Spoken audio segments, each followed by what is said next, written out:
दोस्तों, आज के वीडियो में हम बात करेंगे आखिर पत्नी की वो कौन सी 3 चीज होती है जो हर पुरुष को देखना चाहिए। दोस्तों, जो पुरुष अपने पत्नी के इन 3 चीजों को देखता है वह अपने जीवन में कभी भी गरीब नहीं रहता। उसके घर में सदैव मां लक्ष्मी का वास रहता है और मां लक्ष्मी की कृपा दृष्टि उनके ऊपर सदैव बनी रहती है।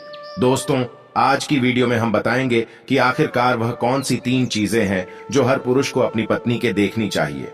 दोस्तों, उससे पहले आप सभी से निवेदन है, यदि चैनल पर आप लोग नए हैं या चैनल पर पहली बार आए हैं तो कृपया करके चैनल को सब्सक्राइब कर लें, क्योंकि दोस्तों हम अपने चैनल पर रोजाना ऐसे ही ज्ञानवर्धक और मोटिवेशनल वीडियो अपलोड करते रहते हैं। चलिए तो दोस्तों शुरू करते हैं आज की इस प्यारी सी वीडियो और इस प्यारी सी कहानी से। जानते हैं कि पत्नी की वह कौन सी 3 चीज है जो हर पुरुष को अपनी पत्नी की देखनी चाहिए। दोस्तों, एक बार की बात है, किसी गांव में एक आदमी रहा करता था। दोस्तों, वह आदमी अपनी पत्नी से बहुत परेशान था, क्योंकि उसकी पत्नी अपने पति से बात बात पर लड़ाई झगड़ा करती थी।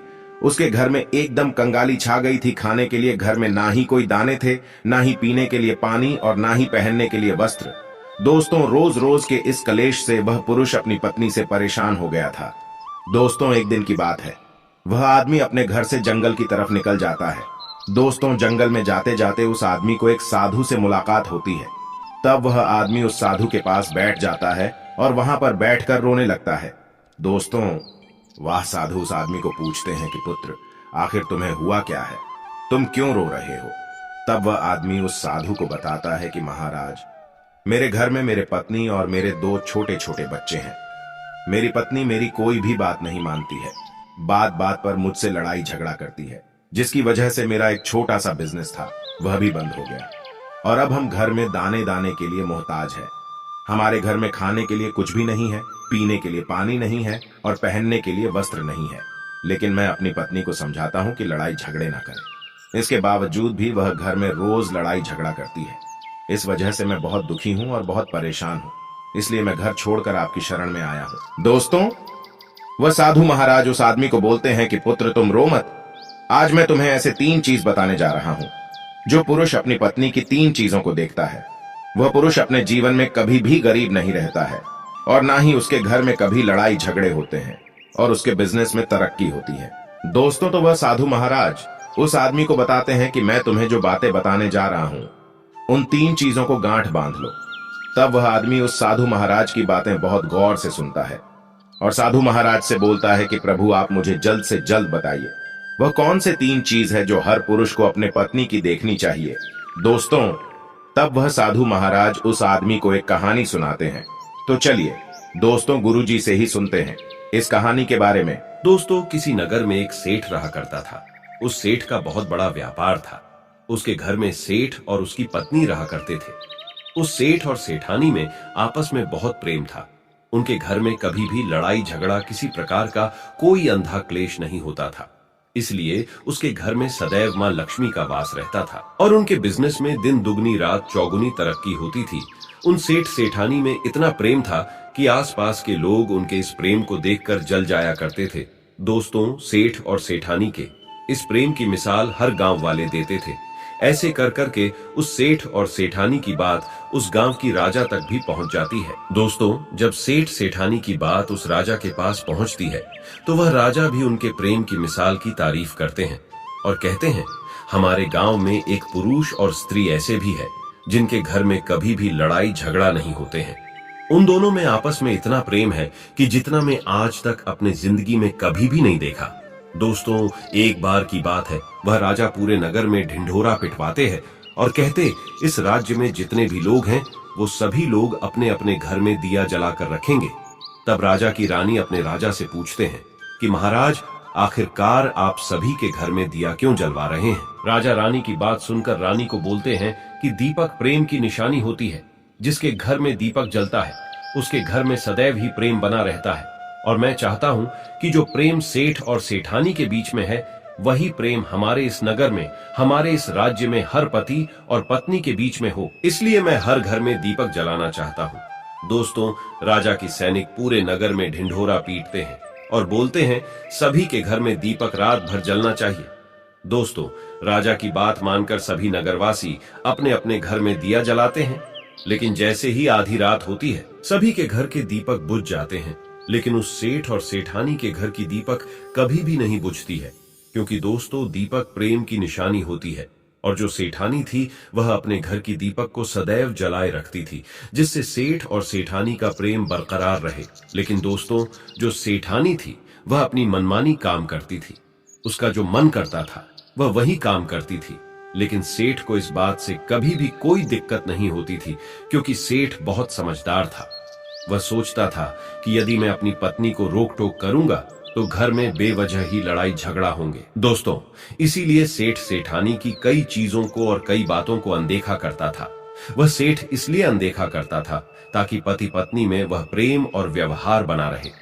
एक दिन की बात है दोस्तों, राजा और रानी अपने छत के ऊपर खड़े होकर अपने नगर का नजारा देख रहे थे और वह राजा और रानी देखते हैं कि उनके पूरे राज्य में अंधेरा था, लेकिन सिर्फ एक सेठ और सेठानी का ही गांव का घर था जहां दीपक जल रहा था। दोस्तों तब राजा रानी से बोलता है कि देखो सेठ और सेठानी में कितना प्रेम है, सभी के घरों का दीपक बुझ गया है लेकिन सेठ और सेठानी के घर का दीपक अभी भी जल रहा है। इसका मतलब यह है कि इस सेठ और सेठानी में बहुत ही ज्यादा प्रेम है। तब रानी अपनी राजा से बोलती है कि महाराज सेठ और सेठानी में जो भी प्रेम है वो इसलिए है क्योंकि सेठानी समझदार है, इसलिए सेठ के घर में प्रेम है। दोस्तों जब राजा रानी की बात सुनता है तब राजा बोलता है कि नहीं महारानी, यहाँ पर सेठ ज्यादा समझदार है, इसलिए उनके घर में कभी भी लड़ाई झगड़ा नहीं होती है। दोस्तों रानी बोलती है कि सेठानी समझदार है, राजा बोलते हैं कि नहीं सेठ समझदार है। दोस्तों सेठ और सेठानी की बात को लेकर राजा और रानी में बहस होने लगा। तब राजा बोलता है कि देखो हमें बहस करने की जरूरत नहीं है, क्यों ना हम दोनों उनका एक परीक्षा ले, परीक्षा में जो पास होगा वही समझदार होगा। राजा और रानी अपने बात से सहमत हो गए और उन दोनों की परीक्षा के लिए तैयार हो जाती है। दोस्तों तब राजा अपने महल में जाता है और अपनी दासी को बुलाता है और वह अपने दासी से बोलता है उस सेठ के पास जाओ और जो जो प्रश्न मैं तुमसे बोल रहा हूं वह तुम सेठ को बोलना। वह दासी बोलती है ठीक है महाराज। फिर वह दासी राजा की बात सुनकर सेठ के पास जाती है। उसी समय ही सेठ की पत्नी बाजार गई थी कुछ सामान लेने के लिए।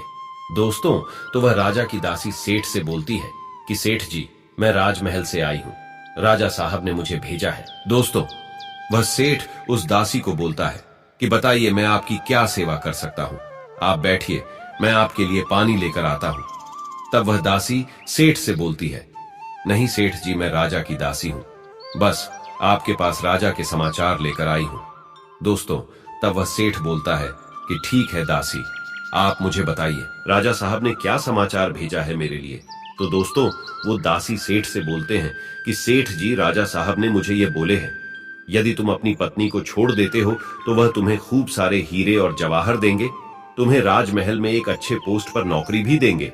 लेकिन सेठ राजी नहीं हुए। दूसरी बात रानी ने राजा से बोला था कि नहीं सेठ समझदार नहीं है, सेठानी समझदार है। दोस्तों सेठ और सेठानी के बातों को लेकर राजा और रानी में फिर से कहासुनी होने लगी। तब रानी राजा से बोलती है कि तुमने सेठ की परीक्षा ली है, मैं भी सेठानी की परीक्षा लेना चाहती हूँ। तब इससे बात क्लियर हो जाएगा कि सेठ और सेठानी में कौन ज्यादा समझदार है।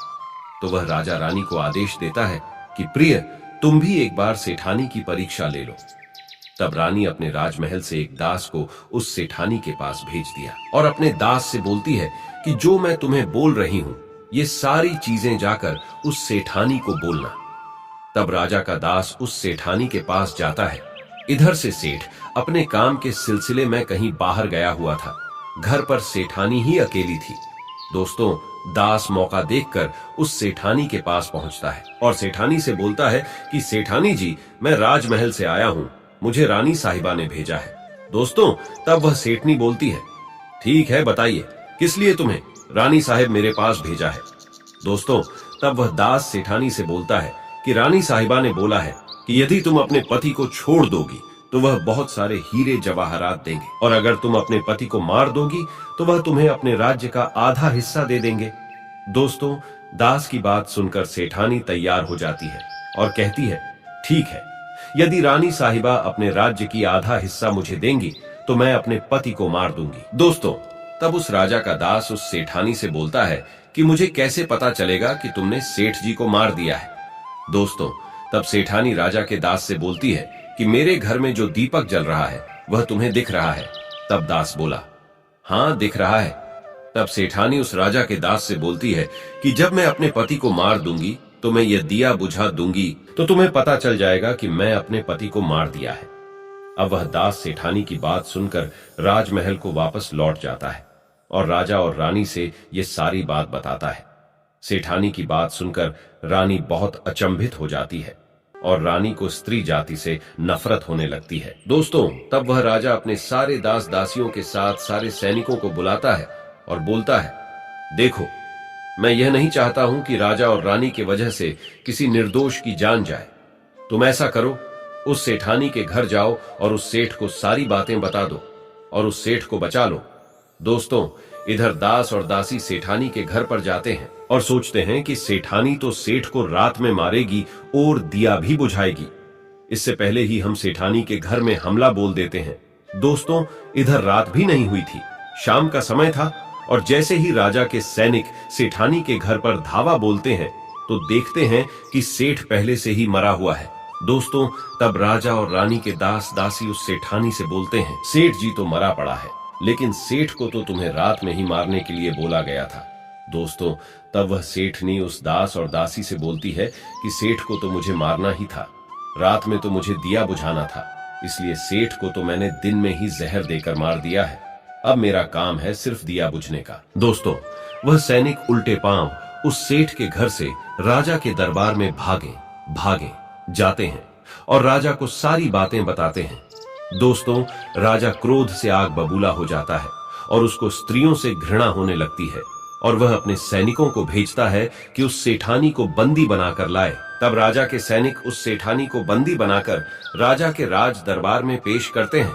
दोस्तों, तब वह राजा उस सेठानी को कारावास में डलवा देता है और वह राजा समस्त स्त्री जाति से नफरत करने लगता है। दोस्तों, वह साधु इस कहानी को गांव के उस आदमी को सुनाता है। तब साधु उस आदमी से बोलता है, अब तुम्हें समझ में आ गया होगा कि स्त्री की वह कौन सी 3 चीजें हैं जो हर कोई पुरुष को देखना चाहिए। वह आदमी साधु से बोलता है कि महाराज, मुझे अभी भी समझ में नहीं आया, स्त्री की वह कौन सी 3 चीजें हैं जो हर पुरुष को देखना चाहिए। दोस्तों, तब वह साधु उस आदमी को बताते हैं कि हर पुरुष को अपने स्त्री के सबसे पहली चीज यह देखनी चाहिए कि वह कहां पर आ जा रही है। दोस्तों, जो पुरुष अपनी स्त्री की यह चीज देखता है कि पत्नी वहां पर आ रही है, वहां पर जा रही है, तो उसके घर में कभी लड़ाई झगड़ा नहीं होते हैं और वह अपनी पत्नी के ऊपर नियंत्रण कर पाता है। दूसरी चीज है, पुरुष को पत्नी के अंदर ये चीज देखनी चाहिए कि उसकी पत्नी के बोल चाल कैसी है, वह अपने पति की इज्जत कर रही है कि नहीं, अपनी पति की बात मान रही या फिर नहीं। जो स्त्री अपने पुरुष की बात नहीं मानती है, अपने पति की इज्जत नहीं करती है, वह अपने पति के साथ कुछ भी कर सकते हैं, जैसे कि उस सेठानी ने उस सेठ के साथ किया था। इसलिए हर पुरुष को अपनी पत्नी की यह चीज देखनी चाहिए। तीसरी चीज, वह साधु उस आदमी को बताता है कि हर पुरुष को पत्नी के चाल चलन जरूर देखना चाहिए। दोस्तों, जो पुरुष अपने पत्नी के चाल चलन देखता है और उसके चाल चलन पर उससे ज्यादा प्रेम नहीं करता है, उसको अपने कंट्रोल में करके रखता है, तो उसके घर में लड़ाई झगड़ा कभी भी नहीं होते। दोस्तों, जो स्त्रियां अपने घर पर मनमानी चलाती हैं और पति की बातों को नहीं मानती है, उनके घर में इस तरीके की मुसीबत आती है। दोस्तों, ये 3 बातें वह साधु महाराज उस आदमी को बताता है और फिर वह आदमी इन 3 चीजों को गांठ बांध लेता है और साधु को प्रणाम करके अपने घर पर चला जाता है। दोस्तों, मैं उम्मीद करता हूं आपको इस कहानी से बहुत कुछ सीखने को मिला होगा। दोस्तों, सच्ची श्रद्धा से कमेंट में जरूर लिखें, हर हर महादेव, राधे राधे देवों के देव, महादेव सदैव आप पर अपनी कृपा बनाए रखे। इस वीडियो को लाइक करें, अपने दोस्तों के साथ शेयर करें और हमें सब्सक्राइब करना ना भूलें। और हाँ, इस वीडियो से कोई भी सवाल है तो आप कमेंट बॉक्स में जरूर लिखें, और आपके पास कोई भी सवाल नहीं तो हर हर महादेव जरूर लिखें, क्योंकि आपके कमेंट से वीडियो बनाने का मोटिवेशन मिलता है। धन्यवाद।